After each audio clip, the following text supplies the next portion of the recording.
আসেন বন্ধুরা, আমরা জানি নি মালয়েশিয়া কাঁঠাল সম্পর্কে কিছু কথা। এই যে আপনারা এই কাঁঠালটা দেখতেছেন না, এই কাঁঠাল যদি বস্তার ভিতরে বাইন্ধে দেন, এটা বিশেষ করে মালয়েশিয়ায়, এই কাঁঠাল যদি একটা করে আপনি বস্তার ভিতরে বাইন্ধে দেন তাহলে এরকম নষ্ট আর হয় না। ঠিক আছে, দেখেন এখানে ফলের রাজ্য মালয়েশিয়া, এটা সত্যি কথা। কিন্তু মালয়েশিয়ায় যত ফল হয় তার চেয়ে বেশি পোকমাকড় তৈরি হয়। ঠিক আছে, এই কারণে গাছে ফল টিকাতে গেলে মুশকিল হয়ে যায়।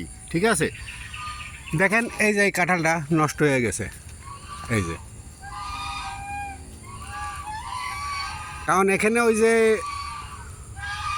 ফল আক্রমণ করা যে পোকটা রয়েছে, সেই পোকটা মনে করেন যে এখানে ঘাই দিয়েছে, দেওয়ার পরে তার বাচ্চা তৈরি হয়েছে, হওয়ার পরে ওখান থেকে পচা শুরু হয়েছে। ঠিক আছে, সত্যিই ফলের রাজ্য মালয়েশিয়া, কিন্তু গাছে ফল টিকাতে গেলে জীবন বেরোয় যায়। সত্যি ফল ফল আর ফল, দেখেন গাছ ছাড়া ফল বেশি।